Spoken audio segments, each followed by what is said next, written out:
Bom dia, pessoal. Sejam bem-vindos, guerreiros e guerreiras, ao Bom Combate.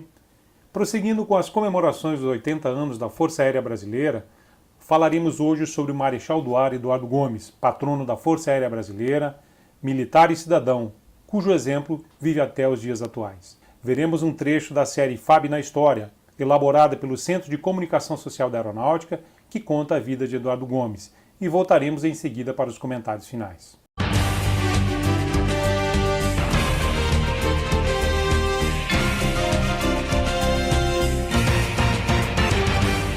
Nascido em Petrópolis no dia 20 de setembro de 1896, no Rio de Janeiro, Eduardo Gomes mostrou desde cedo sua vocação de estadista.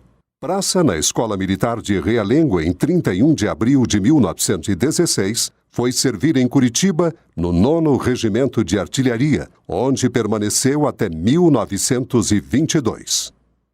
Interessado pela aviação, fez o primeiro curso de observador aéreo em 1921.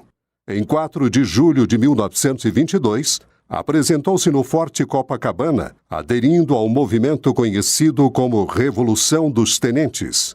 No dia seguinte, 5 de julho, participou juntamente com 2 outros oficiais, 14 praças e civis, do episódio que passou à história como os 18 do Forte, quando foi gravemente ferido. Em 1927, compôs a primeira turma de oficiais da Arma de Aviação.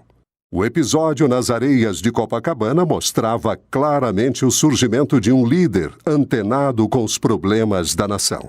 Com imenso senso de brasilidade e sabedor das grandes distâncias territoriais, Eduardo Gomes trabalhou na criação do Correio Aéreo Militar, que viria a se tornar o Correio Aéreo Nacional.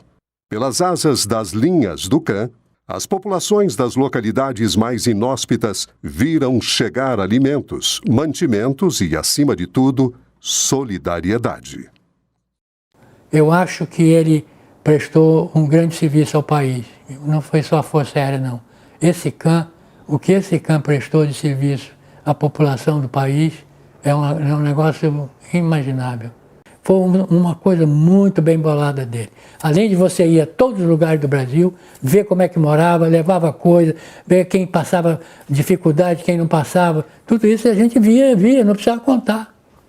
Você ir lá no fim do Acre e ver como é que o cara morava, onde é que ele morava, como é que ele vivia, o que ele comia. Então, aquilo, e aí você ia levando comida, ia levando coisas para eles. O CAN, eu acho que teve um sentido país enorme. Em 1941, com a criação do Ministério da Aeronáutica, foi promovido a brigadeiro e transferido para a Força Aérea Brasileira. Participou da organização e construção das bases aéreas que iriam desempenhar importante papel no esforço dos aliados na Segunda Guerra Mundial. O patrono da Força Aérea também se lançou na política. E com sua visão de futuro, foi um dos responsáveis por dar o pontapé inicial para a indústria de defesa. No final do Estado Novo, Eduardo Gomes candidatou-se às eleições presidenciais marcadas para dezembro de 1945, formando em torno de si a União Democrática Nacional, UDN. Foi derrotado pelo general Eurico Gaspar Dutra, ministro da Guerra de Getúlio Vargas. Em 1950, foi novamente candidato à presidência da República pela UDN, sendo dessa vez derrotado pelo próprio Vargas. O patrono da Força Aérea Brasileira, Eduardo Gomes, foi ministro da Aeronáutica por 2 vezes. No governo Café Filho, de 24 de agosto de 1954 a 11 de novembro de 1955, e no governo Castelo Branco, de 11 de janeiro de 1965 a 15 de março de 1967. Sob sua regência, a indústria aeronáutica brasileira começou a ganhar asas quando, em 25 de junho de 1965, deu autorização para a execução do projeto IPD 6504 Bandeirante, considerado o embrião da Embraer. Eduardo Gomes foi transferido para a reserva em 13 de setembro de 1960. Promovido ao posto de Marechal do Ar em 22 de setembro de 1960, faleceu no dia 13 de junho de 1981. Deixou um legado de civismo e, reconhecidamente, a imagem de um homem à frente de seu tempo.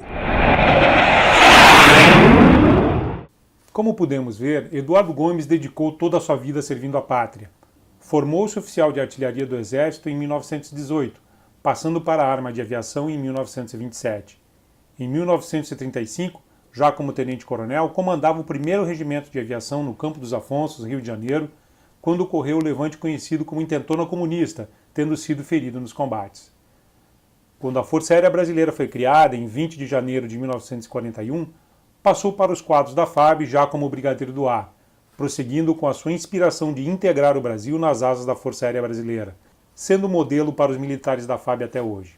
Foi um exemplo de cidadão e um dos oficiais que mais insistiu para que o presidente Vargas deixasse o governo em 1945, permitindo eleições e encerrando uma ditadura que durou 8 anos, pois lutamos e derrotamos os nazistas e fascistas na Europa, mas o Brasil ainda vivia a ditadura Vargas.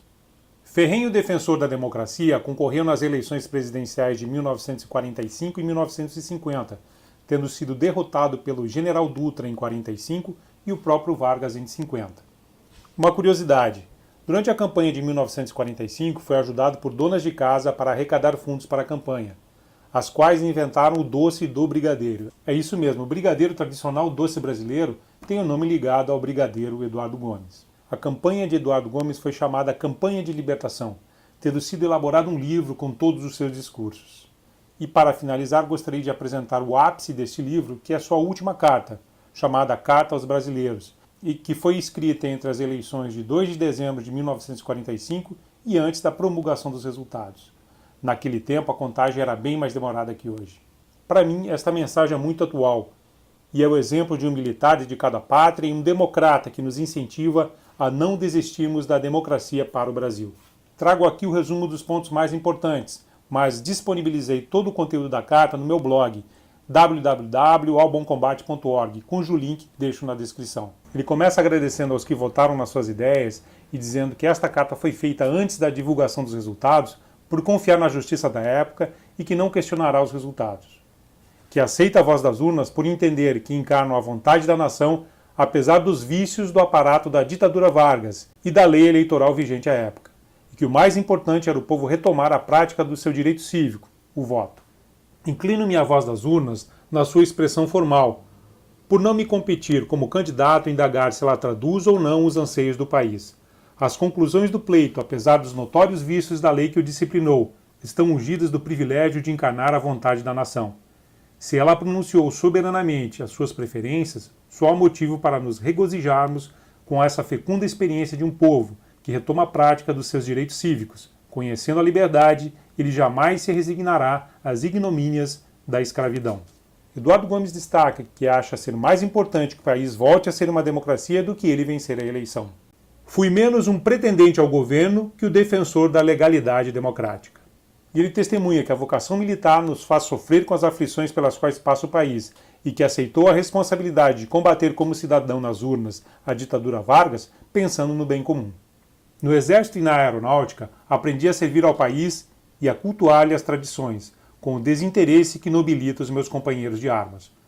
Como o deles, o meu coração pulsava apenas pelo Brasil. Na consciência militar se espelham as amarguras e as aflições da pátria, e nelas se refletem, às vezes, com mais intensidade, ganhando volume e relevo, pelo contraste entre os fatos da vida pública e a substância imorredora dos ideais que residem incontaminados na vida do espírito. Não há lugar para outras cogitações que não sejam as do bem comum, como não há escusas para a deserção das responsabilidades. Aceitei, sem temor, as que me eram impostas de combater como cidadão uma ditadura afrontosa ao nosso passado e aos nossos créditos morais. Ele ressalta que procurou não pactuar com correntes extremistas que eram incompatíveis com a era que se abria após a Segunda Guerra Mundial. De nosso lado, procuramos conter, no quadro da evolução natural, as mais legítimas aspirações modernas, sem pactuar no erro das correntes extremistas, incompatíveis com a era de compreensão e harmonia sociais. A linguagem clara usada na campanha encontrou eco junto ao povo. Nossa linguagem foi tão clara, tão nítida e tão leal quanto as intenções que nos animavam. Ouviram-na os brasileiros como um eco dos desejos mais nobres da sua alma. Neles e em nós não havia a sombra de um cálculo mesquinho, nem essa recíproca sinceridade foi comprometida por qualquer mácula de imediatismo político. Ele agradece às Forças Armadas por terem ficado do lado do povo e da democracia quando se pediu que Vargas deixasse o poder, permitindo a volta das eleições.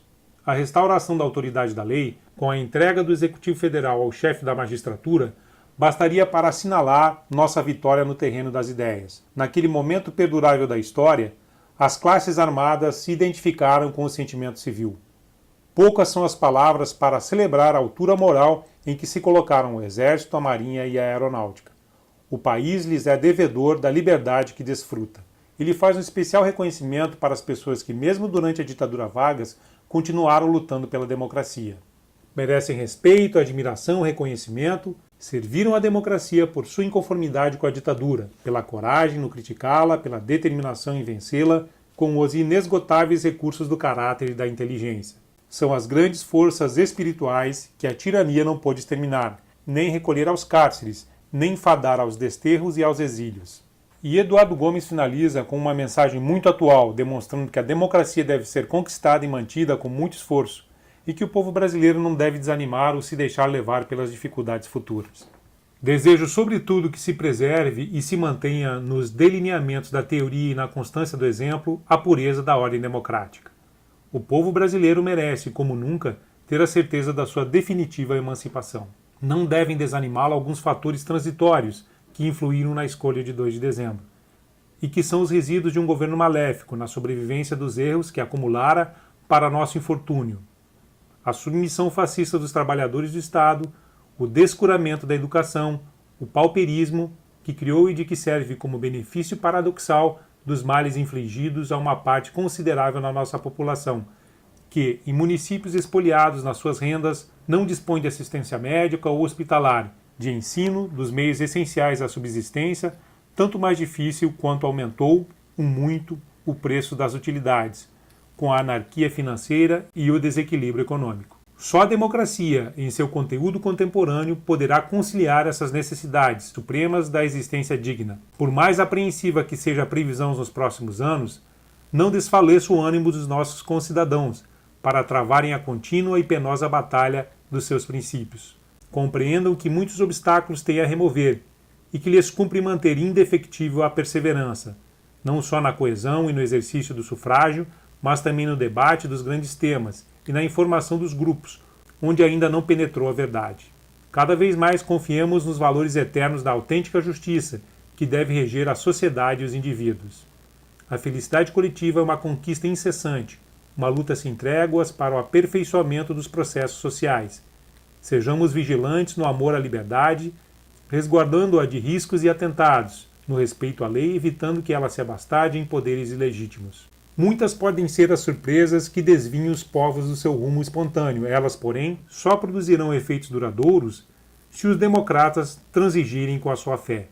O dever que agora lhes incumbe é sustentar sobre as multidões insatisfeitas ou crédulas, avisadas ou iludidas, o pendão democrático, isento de qualquer mancha no prestígio e na beleza do seu símbolo. É isso aí, pessoal. Quem estiver interessado em conhecer um pouco mais da história do Brigadeiro Eduardo Gomes, indico o livro O Brigadeiro, de Cosme e Degenaro Drummond, que traz muitos detalhes da vida do nosso patrono.